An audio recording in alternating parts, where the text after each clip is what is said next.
Hello everyone, hope you're doing well. It's time to have a look at a massive Q&A that Gaijin did. Now, they released this Q&A on Thursday.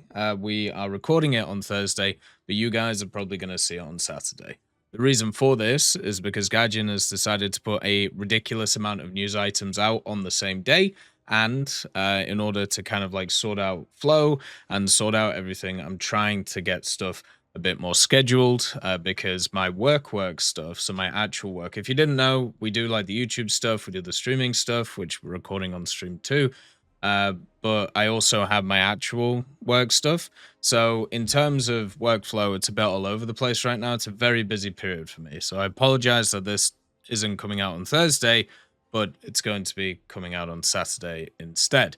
Anyway, Gaijin did this massive Q&A with Vyacheslav Bulanov, the good old game director. As you can see, he looks very pleased to be doing this. If you haven't seen the thumbnail for, for this Q&A, you need to. It is absolutely fantastic. Vyacheslav really showing off his true charisma and his general expressions.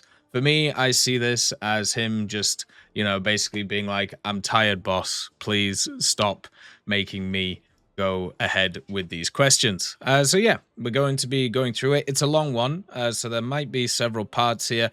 It's 25 minutes long, and they go through a ton of topics. A lot of the topics they've already talked about previously. They've already given answers on, so we're just going to go over the same ground once again. And also, there is some new stuff here too, which is quite nice to see. So, stay tuned, and as always, if you enjoy the content, make sure to like the video and subscribe to the channel. Let's get into it. So, I just do like a little bit of kind of an intro here. What I'm going to do in this video is I'll let them talk, and then I will pause, and then kind of give my thoughts on it too. You can also see they kind of screw up his name with the little icon here. So we'll do play, pause, play, pause, play, pause. Vatislav Bulanov, and I'm the game director for War Thunder. Today, I'll be answering some of the community's questions. When will the game's interface be updated? The game's interface gets updated every single update. Literally, even in the community update, they talked about some interface updates they're doing. But this, I don't know if it's like a short-term memory thing, or I just don't know. But I remember, like, even a year, 2 years, 3 years ago, the profile literally started being updated last December. So, but I suppose it depends on what you see as the game interface. So I don't really understand how this question works. It'll never be updated. But seriously, in a project of this scale with such a long lifespan, a complete and sudden overhaul of the interface is always extremely stressful, Not gonna happen. both for the people playing the game and the team working on it. For players, because everything suddenly looks different, which brings mixed feelings and strong feelings as well. Some like it, some don't. For developers, because the interface is enormous. I'm not even sure what the player meant by interface. We have so many different types, in-game, research, and so on. But in any case, it's a massive amount of work, and if you replace it entirely, a huge number of bugs will inevitably appear, all of which need to be fixed. So that's why I say it'll never be updated. Instead, we follow an evolutionary approach to interface development. That means we constantly change and improve individual parts, making things more convenient, adding new features. This way, it's much easier for us to gather feedback from the community on a specific change or feature. And on the other hand, we don't overwhelm players who aren't interested or affected by those changes. So the interface is always evolving. You can actually see how much it's changed over the past year. Just compare your old screenshots if you've been playing for a while. Before and after really tells the story.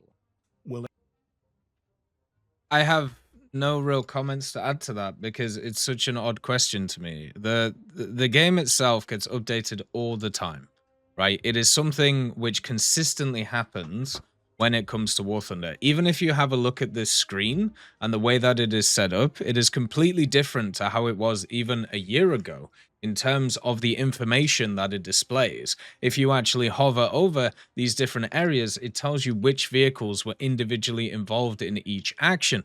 It also tells you through the top layer over here what you're able to actually see. And this is just a small part of the interface itself. And then when you have a look at other areas, when you actually have a look at, you know, the actual hangar itself, they've completely changed the bottom part, they've updated it. They've also at the same time made it so you can move around everything. They've completely updated the profile, they've completely updated the achievements area. I I don't get it, you know. I kind of get his like befuddlement with the first question. It's not a strong start. Let's be honest. Hopefully it improves. Screenshots, if you've been playing for a while, before and after really tells the story. Will anti-radar missiles be added?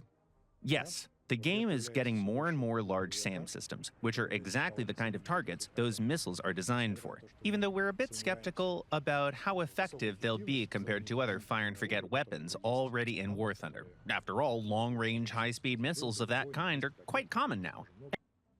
Isn't it really odd how instead of doing these things in kind of evolutionary ways, which is how you're supposed to do these things, they've straight up just said that the reason why, like, even though we're going to add them next year in the first half of next year, so we're going to get an anti-radiation update, probably going to add some harms like AGM-88, probably going to maybe add shrikes, but probably not, since they said that they're not very useful compared to other missiles. But BUD straight up is just saying they're not as useful as things that they've already got. But surely that is a problem with the game design and also the planning department of what they've decided to add to War Thunder. Since they've added all of these things before the other mechanics, now those new mechanics are going to be worthless. And surely that has to be seen as a problem with how they've actually developed the game. Surely you want stuff to have a natural progression forward instead of adding things that are just completely worthless. This is kind of like the AP bomb issue at the end of the day, and also many other mechanics in War Thunder which get added, but they just do not have a place in the game. They may have had a place a few years previously, but now even the lead development of the game is saying, yeah, we're doing them, but like, doesn't really matter, does it? Because we already have stuff that's better than it.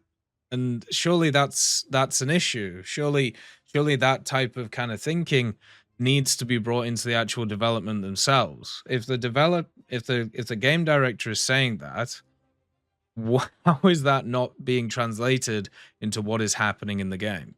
ARMs could still introduce an interesting gameplay mechanic to the game. Besides that, anti-radar missiles could also serve as a way to recon enemy positions. So our plan is as follows. What? If we add them, we'll refine the interface in such a way so that when you use such a missile, you'll roughly see where the enemy SAM is located. So yes, we plan to introduce them, I think, most likely in the first half of next year.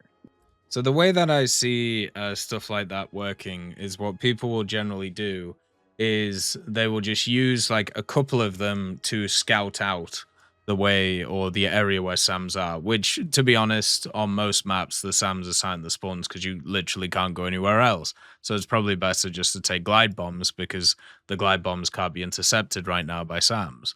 So you can just carpet bomb spawns and destroy the SAMs.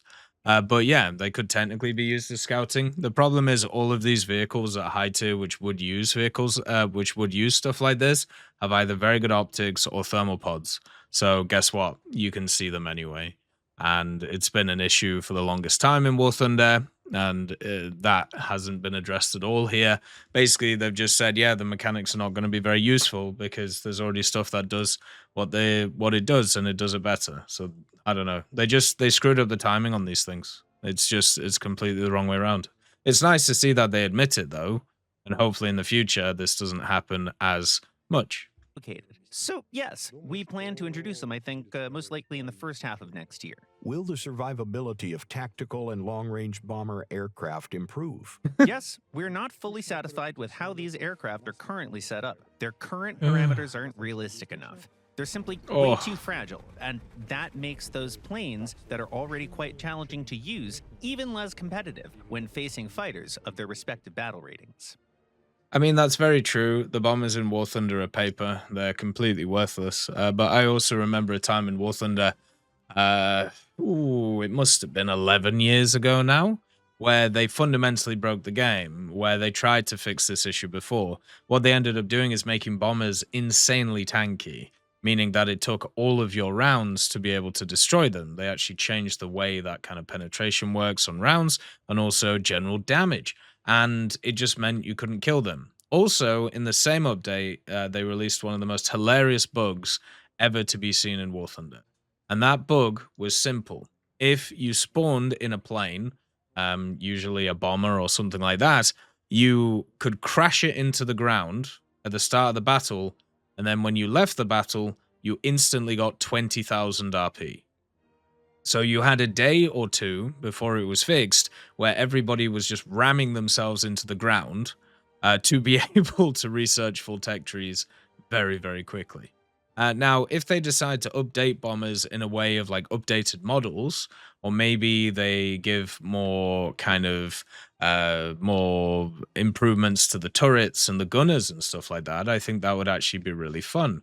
But right now, we'll have to see what they do. I don't really get how they're supposed to fit all of these general bombers into the game and also make everything still work. Because the way that a lot of the bombers were designed for in real life, like I always bring up the Japanese stuff, right?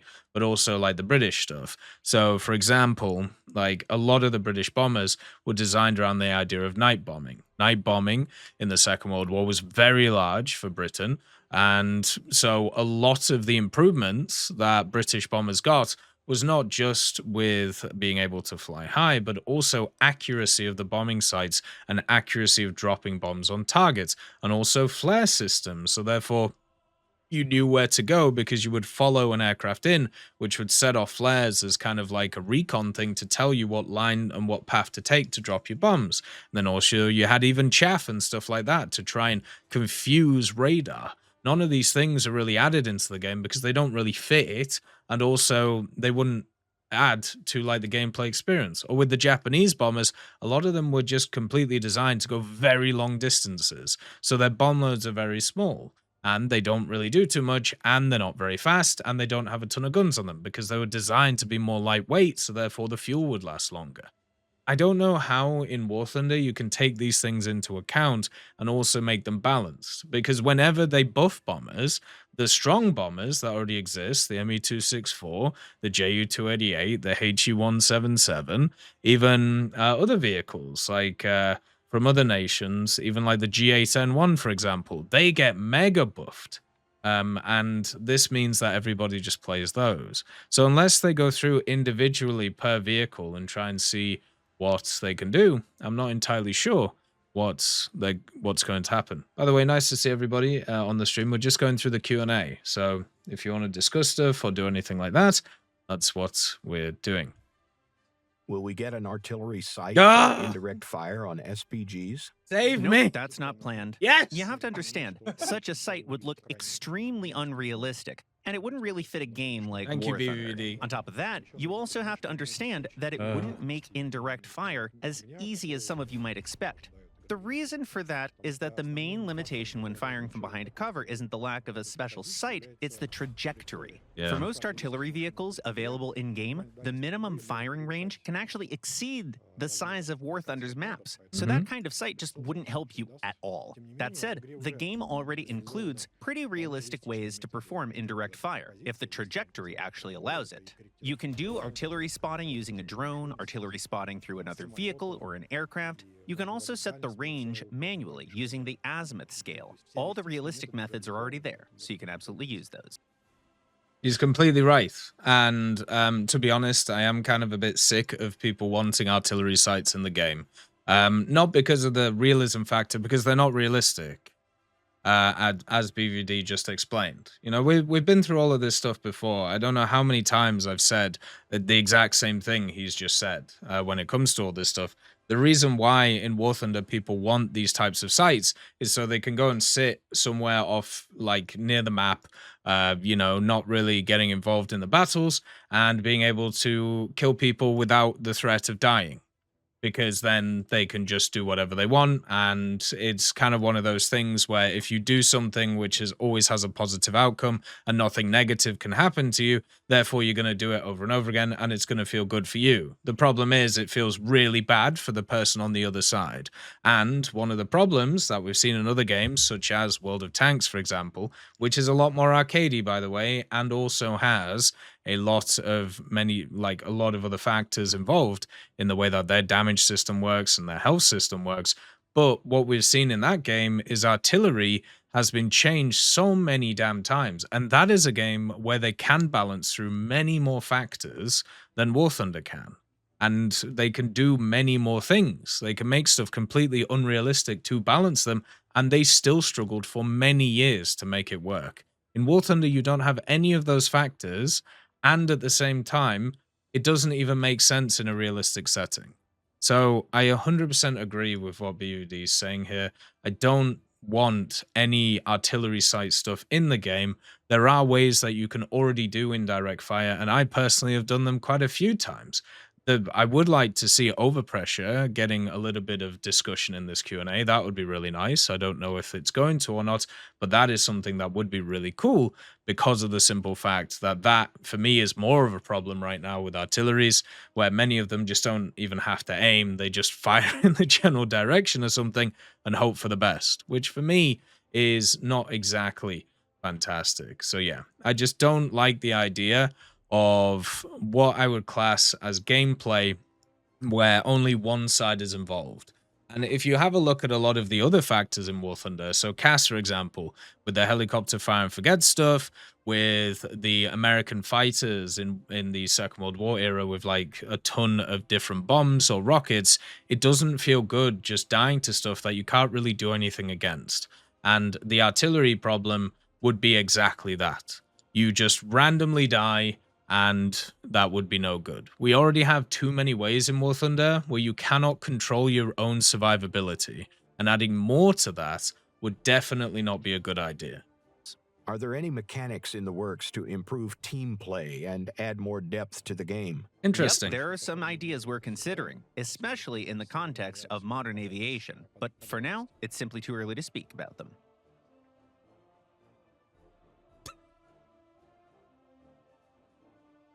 All right, then.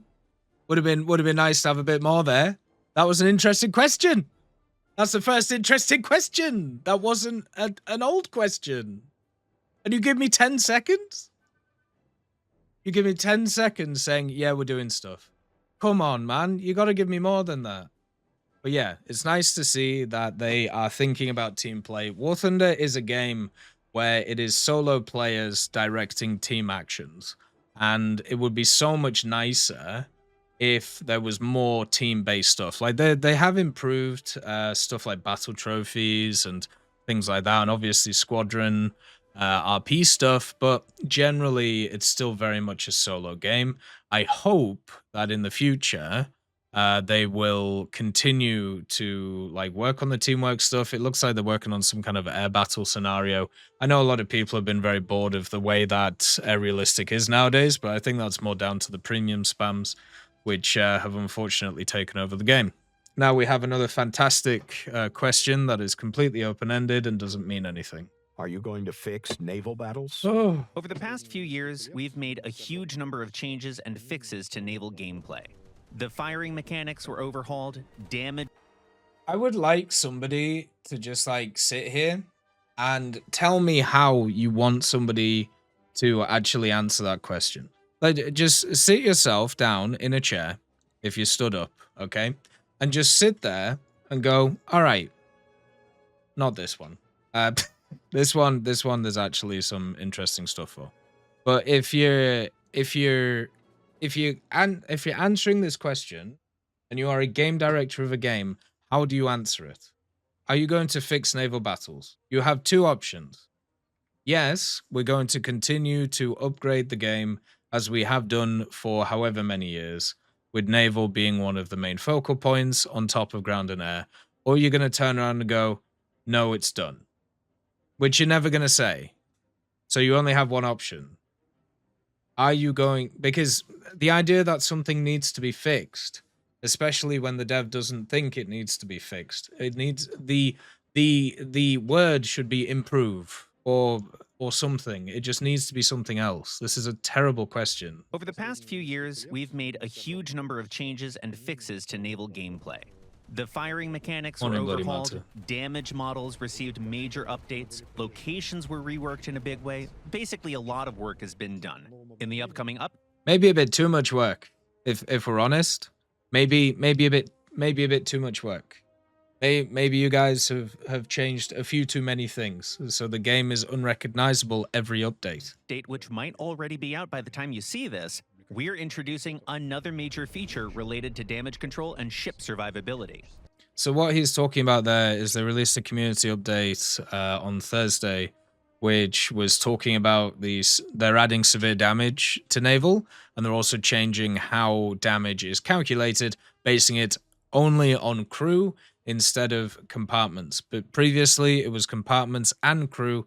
Now it is only going to be crew percentage. So yes, that means Which is we're good. constantly improving the naval mode and doing it in parallel with adding new content to naval battles as well. So do you see the sleight of hand in the wording there? How he said improve instead of fix? Because fix doesn't actually mean anything. Fix implies that there is an issue, and the developer is never going to see it as an issue. They are always going to see it as a constant rise. They are not looking at a dip. With each update bringing new ships to the game. That's why you've got to be very careful with how you actually word these things. But yeah, just like every other game mode, it gets constantly changed. And it gets constantly updated and constantly moved around. And when it comes to these questions, I think generally if people ask questions, they should be forced to read all of the update change logs before they ask questions. When will smoke artillery be added? We're not planning to add a separate smoke artillery feature. On the one hand, there's no need for Separate. it, as the game already has vehicles capable of deploying smoke screens in a variety of different ways. On the other hand, that kind of artillery could easily become a toxic mechanic, and not just a helpful tool. It might end up blocking visibility and interfering with teammates rather than helping them. We've actually tested smoke artillery in special events, even in situations where those events involved players with good communication and coordination. It never gained much popularity in its primary use. Do any of you guys remember those events? Unless he's talking about like internal testing or something, but I don't remember any events where we had like smoke artillery or anything like that. They did it in Enlisted. Enlisted has a smoke artillery barrage, but I don't remember it in War Thunder. More often than not, it simply became a tool for griefing opponents and making gameplay worse for everyone. So we're not planning to introduce standalone smoke artillery anymore. You see the key word there? Once again, he kept saying standalone. So he said standalone twice there, which means that there is an opportunity to add it in, but not as a standalone mechanic. Now, one of the things that for me, I think would be always interesting to think about is the idea of, all right, well, instead of bringing a artillery which actually does damage in terms of its shells, why can we not swap it out for like a smoke artillery? I personally, with a lot of vehicles in the game, would much prefer being able to drop down 1 or 2 canisters of smoke instead of a barrage of standard shells. Even with something like, for example, SPGs, which don't really get a ton of mechanics. They recently got the ammo box, which is really good, but at the same time, they still lack in terms of mechanics compared to other vehicles. But one of the problems I have, especially when it comes to the higher echelons of War Thunder, is once people are in positions where they can just kind of look at spawns, or, you know, where they can just camp outside, like spawn trapping people, there is no real way of digging them out, because if they are already in that position, usually their team has snowballed, and therefore they have the cast advantage, so you can't use that. And also you usually have less people who can actually take over stuff, and normally the game is done by that point. But if I have a smoke artillery, I can smoke the guy out of the position, and then I can move to different ones, right? And then move around it. Loading a smoke shell or using smoke grenades does not work. because a lot of vehicles at high tier just don't have smoke shells. And also with the smoke grenades, they don't go far enough. They do not block the sight of the enemy. They also, sorry, they do not block just the sight of the enemy. They also block mine. And at the same time, it only gives me a wiggle room of moving 5 or 10 meters, which is not what I need. I need to reduce their vision. I do not need to reduce mine. So having the ability to have like a smoke artillery, I think is important. I do think he's completely right on the griefing side of things, where there will just be a ton of people who will just grief, or what they could do is make it so you can't actually spawn it on top of an ally. How about that? So whenever the marker goes over an ally, or maybe within, I don't know, like 5 meters or 10 meters of it, what they could do is just, you know, they could just make the red marker just like they do with the spawn point thing. Like that could work, but who knows? I think it would add a lot of really interesting kind of gameplay to the game, as long as it wasn't overdone, meaning that you would give players a limited amount. So you could maybe use 1 or 2 and that's about it. But I do think it's something worth looking at, not as a separate mechanic, but one that can replace the pre-existing artillery mechanic. When will White Rock Fortress return to the game? This map is currently in active development. There's a good chance we'll bring it back in its updated form before the end of the year. I love White when Rock you Fortress. Said you won't add top-tier premium? Right, so before we get into that one, oh, that's a view. Yeah, White Rock, it's coming back, which it shouldn't be a surprise. They don't like getting rid of assets. They like using them. You know, no, no real surprise there. I hope it's a lot different from what it used to be. I feel like there's a lot of people who have a really, really weird remembrance of White Rock Fortress. What I remember is the boggy areas, like the muddy areas which you get stuck in. I remember the ramparts which looked over the spawns, meaning that you couldn't get out of them. I remember the flanking route to the right-hand side, which means that you could look over both spawns by just sitting behind a hill. I remember all of these positions and realizing, at least at the mid to high tiers, it didn't really work too well. At the low tiers, it was okay because, you know, vehicles were a little bit slower. It was a little bit harder to get around the place, but everywhere else, it just didn't work. And also the simulator version. Now, they may have changed this by the time they removed it, but the simulator version, what you ended up doing is you spawned in the field in the south outside of the castle. So one team spawned like in the castle or around the castle, and the other team spawned in a barren field to the south of the damn castle. So you had to assault the castle while just getting annihilated by the team. So that was just awful. But that was years ago. Like maybe it changed. But yeah, hopefully with White Rock Fortress, they do fix some of the issues. I'd like to see it back. With all the mud removed, but we'll have to see what goes on. When we have a look at a few other areas, such as like surroundings of Volokholamsk and the changes that they made there, it doesn't really give me a lot of hope for the map, but we'll see what they decide to do. Back in its updated form before the end of the year. Remember when you said you won't add top-tier premiums? What happened to that? It's quite easy to not add top tier premiums when you hold the definition of what a top tier premium is, isn't it? Already gave a detailed answer to this back in the summer of 2023. Even though the game now includes premium vehicles of the highest rank, we still don't plan to add top-tier premiums that would be exceptionally effective or strong, better than their peers, in terms of flight characteristics, armament, and so on. The idea is that unlocking top-tier vehicles through the regular tech tree should still offer something new and give you an advantage or capability that even the best premium vehicles don't have. That's why we have no plans to introduce premium vehicles with top-level combat performance. So this basically means that they will do what they've been doing, where... So, when it comes to that type of question, what is top tier? And this is the thing, right? So a lot of people used to take top tier as like the top rank of the game. That was never the case. It just was never true. But people started believing that. Then it became top BR.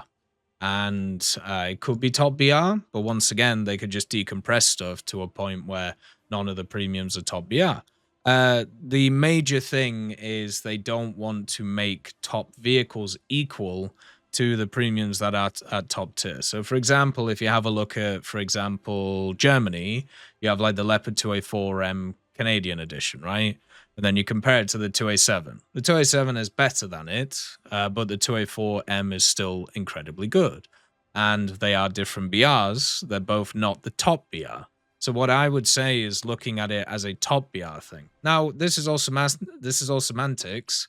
And when you're a company that holds the definition of what they're talking about, they can just change it whenever they feel like. So it doesn't really matter. At the end of the day, it does massively affect matchmaking. And what they've also said there is if you want to play the best vehicles and you want to hammer people who have the premiums, which have worse vehicles, you need to grind the tech tree vehicles. And that's another part. It's like saying the quiet part out loud in a way, where it's like we don't want to give people who pay the money the best vehicles. The best vehicles are in the tech trees.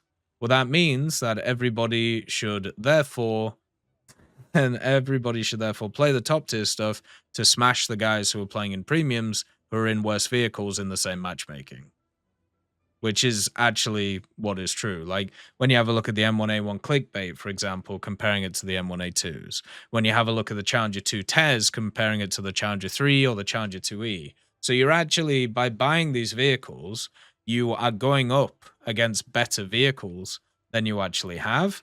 But at the same time, you are getting a research advantage for it, which is just very odd to kind of think about in that way. So overall, with the way that they've kind of set it up, it means that they can just change the definition whenever they want, and it does irk me, it does annoy me. But also, if they drew lines in the sand, they would get pillared post to post whenever they decided to change stuff.